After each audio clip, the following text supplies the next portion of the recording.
आज है 15 नवंबर 2023 दिन बुधवार। Welcome back to clean news MP. चलिए देखते हैं मध्य प्रदेश की 25 फटाफट बड़ी खबरों को। इससे पहले आप न्यूज को कहां से देख रहे हैं हमें कमेंट में बताना बिल्कुल ना भूलें। साथ ही हमारे फेसबुक पेज को भी फॉलो करें। फेसबुक पेज का लिंक डिस्क्रिप्शन में दिया गया है। मध्य प्रदेश की पहली बाल चिकित्सा हेमोडायलिसिस इकाई एम्स भोपाल में शुरू। बाल दिवस के अवसर पर एम्स भोपाल में बाल चिकित्सा हेमोडायलिसिस यूनिट का उद्घाटन किया गया। एम्स भोपाल के कार्यपालक निदेशक प्रोफेसर अजय सिंह ने इस यूनिट का उद्घाटन किया। इस यूनिट के उद्घाटन से मध्य प्रदेश और आसपास के राज्यों में गुर्दे की स्थिति से परेशान युवा रोगियों के लिए विशेष देखभाल के लिए एक महत्वपूर्ण सुविधा उपलब्ध हो सकेगी। इस अवसर पर कार्यपालक निदेशक ने पीडियाट्रिक वार्ड में भर्ती बच्चों को मिठाई और गिफ्ट प्रदान किए, जिसे पाकर बच्चों के चेहरे खिल उठे। इंदौर जिले में 15 नवंबर शाम 6 बजे से 17 नवंबर को मतदान खत्म होने तक बंद रहेगी शराब की बिक्री। जिले में मतदान और मतगणना के लिए ड्राई डे घोषित किया गया है। 17 नवंबर को होने वाले मतदान के 48 घंटे पहले आज 15 नवंबर शाम 6 बजे से मतदान समाप्ति तक शराब की बिक्री बंद रहेगी। इस दौरान होटल्स, ढाबों और बार में भी शराब नहीं परोसी जाएगी। मतदान के 48 घंटे पहले इंदौर जिले की सभी कंपोजिट मदिरा दुकानें, आहार गृह तथा FL 2, 3, 4 और FL 6, 7, 8, 9, 10 A और 10 B, B3, B3 में FL 9 का वाहन के फुटकर बिक्री, देसी विदेशी मद्य भंडार को बंद करने के आदेश जारी किए गए। वोटिंग के लिए उल्टी गिनती शुरू। मतदान सामग्री लेने पहुंचेंगे दल। आमजनों के लिए मार्ग परिवर्तन। 17 नवंबर 2023 को विधानसभा चुनाव के चलते मतदान सामग्री प्राप्त करने और अपने मतदान केंद्र पर पहुंचने के दौरान लाल परेड ग्राउंड के आसपास वाले मार्गों पर यातायात का दबाव रहेगा। इसके चलते पुलिस ने जनसुविधा के लिए यातायात व्यवस्था में आवश्यकता अनुसार परिवर्तन किया है। ये परिवर्तन 16 नवंबर को प्रातः 6 बजे से मतदान दलों के लाल परेड से प्रस्थान तक जारी रहेगा। कर्मचारियों को जल्द मिलेगा नियमितीकरण का लाभ। प्रक्रिया पूरी। सरकार के पास भेजा गया प्रस्ताव। कर्मचारियों को जल्द नियमितीकरण का लाभ मिल सकता है। लंबे समय से कर्मचारी नियमितीकरण का इंतजार कर रहे हैं। प्रदेश के अलग अलग स्वास्थ्य संस्थानों में सेवा देने के बाद कर्मियों के 2 साल का अनुबंध काल पूरा हो चुका है। ऐसे में अब तक उन्हें नियमितीकरण का लाभ नहीं मिला। प्रदेश के अलग अलग स्वास्थ्य संस्थानों में सेवा दे रहे डॉक्टर सितंबर महीने में 2 साल का अनुबंध पूरा कर चुके हैं, लेकिन अभी तक उन्हें नियमित नहीं किया गया। बुधनी बरखेड़ा के बीच 13 दिन होगा नॉन इंटरलॉकिंग कार्य। 35 ट्रेन्स रहेंगी प्रभावित। भोपाल मंडल के भोपाल इटारसी रेल रूट पर बुधनी बरखेड़ा के मध्य 13 दिन के लिए करीब 35 ट्रेन्स प्रभावित रहेंगी। यहां तीसरी लाइन चालू करने के संबंध में 27 नवंबर से 9 दिसंबर तक बुधनी, मिडघाट, चौका और बरखेड़ा स्टेशन पर प्री नॉन इंटरलॉकिंग का कार्य किया जाना है। कार्य के दौरान इस रूट पर चल रही कुछ गाड़ियों को निर्धारित तिथियों में प्रारंभिक स्टेशन से निरस्त करने का निर्णय लिया गया है। पीएम मोदी ने कहा, मध्य प्रदेश में कांग्रेस शर्मनाक हार की तरफ बढ़ रही है। प्रधानमंत्री नरेंद्र मोदी ने झाबुआ में मध्य प्रदेश विधानसभा चुनाव 2023 के लिए अपनी अंतिम चुनावी सभा को संबोधित करते हुए कहा, मुझे अच्छा लगा कि मेरे घर में ही मेरी अंतिम सभा हो रही है और मुझे विश्वास है कि मेरी आखिरी सभा चुनाव नतीजों में नंबर 1 बन जाएगी। मध्य प्रदेश में कांग्रेस की करारी हार होने का दावा करने के साथ ही उन्होंने जनता से बीजेपी के लिए वोट देने का आह्वान किया। बिजली कंपनी के कर्मचारियों का कमाल। डूब प्रभावित मतदान क्षेत्र तक पहुंचाई बिजली। इंदौर बिजली वितरण कंपनी ने अलीराजपुर जिले के डूब प्रभावित क्षेत्र में मतदान केंद्र पर विद्युत व्यवस्था का नया रिकॉर्ड कायम किया। बता दें कि यहां जाने के लिए साधन भी नहीं है। दरअसल भारत निर्वाचन आयोग के आदेशानुसार मध्य प्रदेश पश्चिम क्षेत्र विद्युत वितरण कंपनी ने सभी 18,500 बूथ पर बिजली आपूर्ति की बेहतरीन व्यवस्था की।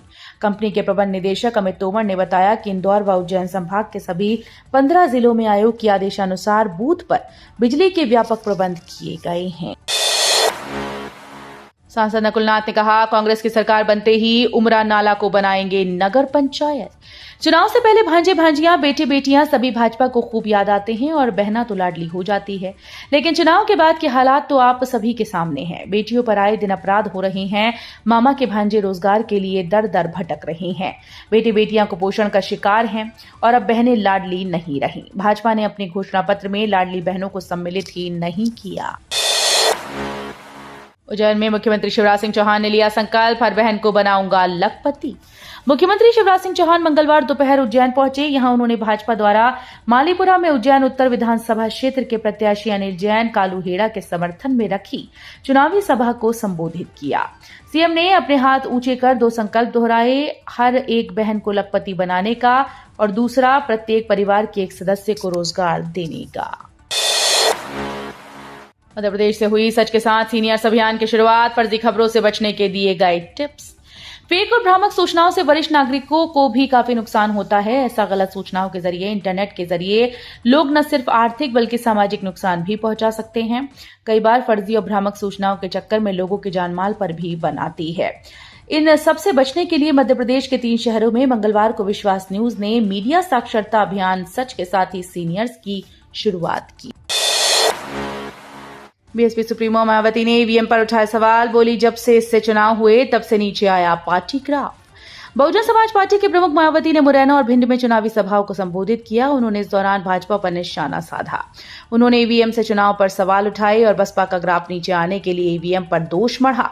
मंगलवार को बसपा की जनसभा को संबोधित करते हुए मायावती ने कहा कि लोग ये जरूर सोचते होंगे कि बहुजन समाज पार्टी ने देश के सबसे बड़े राज्य उत्तर प्रदेश में 4 बार हुकूमत की है। प्रधानमंत्री मोदी ने इंदौर में किया रोड शो, एक झलक पाने को आतुर दिखे लोग।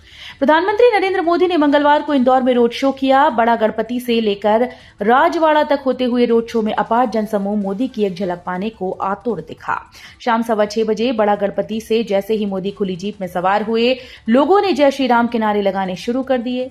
लोगों ने हाथों में मोबाइल फोन लेकर इस लम्हे को कैद किया। सड़क के बीचों बीच बनाए गलियारों के दोनों तरफ बड़ी संख्या में लोग खड़े हुए थे। घरों की छतों पर भी बड़ी संख्या में लोग जमा थे। सर्द हवाओं से लुढ़कने लगा रात का पारा। रायसेन में 12.1 डिग्री पर। हवाओं का रुख उत्तरी होने से पूरे मध्य प्रदेश में ठंड बढ़ने लगी। इसी क्रम में दरमियानी रात प्रदेश में रायसेन सहित 13 शहरों में रात का तापमान 14 डिग्री सेल्सियस से कम रिकॉर्ड हुआ। सबसे कम 12.1 डिग्री सेल्सियस तापमान रायसेन में दर्ज किया गया।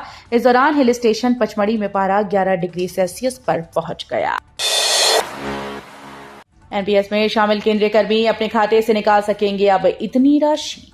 केंद्र सरकार ने नेशनल पेंशन सिस्टम में कुछ बदलाव किए। जो भी कर्मचारी एनपीएस में शामिल हैं, उन्हें अपनी जमा राशि निकालने के लिए अब ज्यादा विकल्प मिलेंगे। ऐसे कर्मचारी एकमुश्त प्रत्याहरण के माध्यम से मासिक, तिमाही, छमाही, सालाना आधार पर उनकी सामान्य निकासी के समय उनके चयन के अनुसार 75 वर्ष की आयु तक अपने पेंशन फंड का 60% हिस्सा निकाल सकते हैं। दाल दलहन की आवक कमजोर, मंदी के आसार कम। सरसों सोयाबीन में उतार चढ़ाव।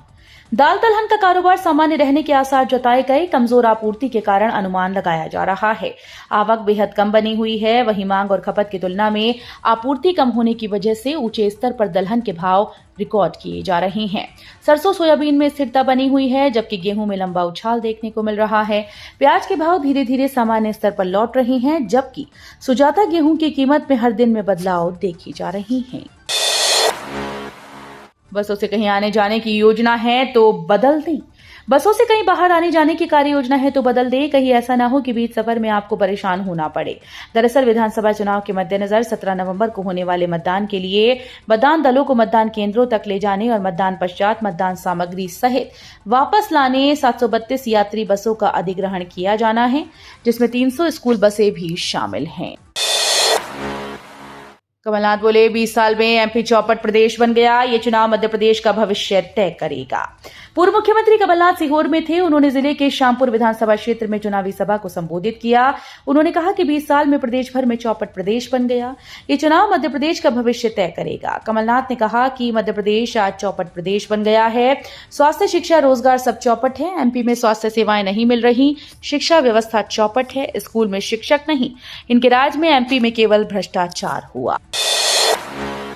सीएम शिवराज मंदसौर में बोले राहुल और प्रियंका मध्य प्रदेश में मनोरंजन करने आते हैं। मुख्यमंत्री शिवराज सिंह चौहान ने दलौदा कृषि उपज मंडी में बीजेपी प्रत्याशी यशपाल सिंह सिसोदिया के समर्थन में चुनावी सभा को संबोधित किया। सीएम ने कहा कि सुख समृद्धि तभी आएगी जब फिर से बीजेपी सरकार आएगी। सीएम शिवराज ने कहा, मैं सरकार नहीं चलाता, मैं परिवार चलाता हूं। आप सब मेरे परिवार हैं। इस बीच उन्होंने लाडली बहना योजना सहित अन्य योजनाओं की जानकारी दी और फिर दलौदा में किए गए विकास कार्यों को गिनाया। प्रियंका गांधी को चुनाव आयोग ने भेजा show cause notice. Madhya Pradesh में चुनावी सभा के दौरान एक बयान देने पर कांग्रेस की राष्ट्रीय महासचिव प्रियंका गांधी को चुनाव आयोग ने शो कॉज नोटिस भेजा। उन्होंने इंदौर के सांवेर में पीएम नरेंद्र मोदी भोपाल स्थित BHEL को बड़े उद्योगपति को बेचने का आरोप लगाया। इस मामले में प्रियंका गांधी के खिलाफ बीजेपी ने इलेक्शन कमीशन से शिकायत पर झूठ फैलाने का आरोप लगाया था। कांग्रेस पर जमकर बोले सीएम योगी, बोले मध्य प्रदेश को फिर डबल इंजन की सरकार चाहिए। मध्य प्रदेश विधानसभा चुनाव में भाजपा प्रत्याशियों के समर्थन के लिए उत्तर प्रदेश के मुख्यमंत्री योगी आदित्यनाथ छतरपुर जिले की राजनगर विधानसभा क्षेत्र के लवकुश नगर आए। नगर में वो दोपहर करीब 1:30 बजे लवकुश नगर पहुंचे थे। वो जनसभा में कांग्रेस पर जमकर बरसे और अपने कार्यकर्ताओं में उत्साह भर गए। मध्य प्रदेश में भी डबल इंजन की सरकार चाहिए। 500 साल के इंतजार के बाद अयोध्या में रामलला विराजमान होने वाले हैं। एमपी के मंत्री महेंद्र सिसोदिया के 22,000 करोड़ के विकास कार्यों की खुली पोल। मध्य प्रदेश के गुना जिला में पंचायत मंत्री के 22,000 करोड़ रुपए के विकास कार्यों की पोल खुलती नजर आ रही है। मंत्री महेंद्र सिसोदिया एक तरफ क्षेत्र में करोड़ों रुपए का विकास होने की बात कह रहे हैं, वहीं दूसरी ओर ग्रामीण लंबे समय से बेहतर विकास और सड़क की उम्मीद लगाए बैठे हैं। मंत्री जी तो तब फंस गए जब वो 2 दिन बाद होने वाले चुनाव के लिए वोट मांगने पहुंचे। व्हाट्सएप लाया आपका काम आसान करने वाला फीचर, तेजी से यूजर्स कर रहे अपडेट। मैसेजिंग ऐप व्हाट्सएप ने अपने यूजर्स के लिए नया फीचर शुरू किया। इस फीचर का नाम वॉइस चैट है और ये व्हाट्सएप यूजर्स को आसानी से चैट करने में मदद करेगा। ये फीचर बड़े ग्रुप में चैट करने में काफी मददगार साबित होगा। नए व्हाट्सएप फीचर को व्हाट्सएप ग्रुप चैट्स के लिए रोल आउट किया गया है। इस फीचर में यूजर को 33 से 128 ग्रुप मेंबर के साथ कनेक्ट होने की सुविधा मिलेगी। एंटी एयरक्राफ्ट मिसाइल से बढ़ेगी भारत की ताकत। रूस रक्षा सौदे के तहत करेगा इग्ला-S की आपूर्ति। भारत और रूस पारंपरिक रूप से रक्षा सौदे के मामले में सहयोगी देश रही हैं। समाचार एजेंसी रॉयटर्स ने रूसी समाचार एजेंसी TASS के हवाले से बताया कि रूस भारत को इग्ला-S विमान भेदी मिसाइल्स की आपूर्ति करेगा। हाथ से पकड़ी जाने वाली इन विमान भेदी मिसाइल्स की आपूर्ति के लिए दोनों देशों ने एक अनुबंध पर हस्ताक्षर किए। लाइसेंस के तहत भारत में इग्ला के उत्पादन की अनुमति भी मिली है। आज को पीएम मोदी देंगे किसानों को बड़ी सौगात। 15 नवंबर यानी आज को पीएम मोदी किसानों को बड़ी सौगात देंगे। झारखंड के खूंटी जिले में सुबह 11:30 बजे मोदी प्रधानमंत्री किसान सम्मान निधि योजना की 15वीं किस्त की राशि किसानों के बैंक खातों में ट्रांसफर करेंगे, जिससे 8 करोड़ से अधिक किसानों को लाभ होगा। योजना केंद्र सरकार की योजना है जो पूरे भारत में किसान परिवारों को वित्तीय सहायता प्रदान करती है। कर्मचारी पेंशनर्स के डीए में जल्द होगी वृद्धि। 42 से बढ़कर होंगे 46%। एरियर का भुगतान दिसंबर में खाते में बढ़ेगी राशि। केंद्र सरकार द्वारा कर्मचारियों के महंगाई भत्ते में वृद्धि की घोषणा की जा चुकी है। दूसरे छमाही के लिए उनके महंगाई भत्ते को 4% की दर से बढ़ाया गया। इसके साथ ही उनके महंगाई भत्ते को बढ़ाकर 46% किया गया। 1 दर्जन से अधिक राज्य सरकार द्वारा भी महंगाई भत्ते में वृद्धि की घोषणा की जा चुकी है, जिसके साथ ही इसके आदेश भी जारी किए जा चुके हैं। तो ये थी आज की 25 फटाफट बड़ी खबरें। अगर आपको न्यूज पसंद आई हो तो वीडियो को लाइक और शेयर जरूर करें। धन्यवाद।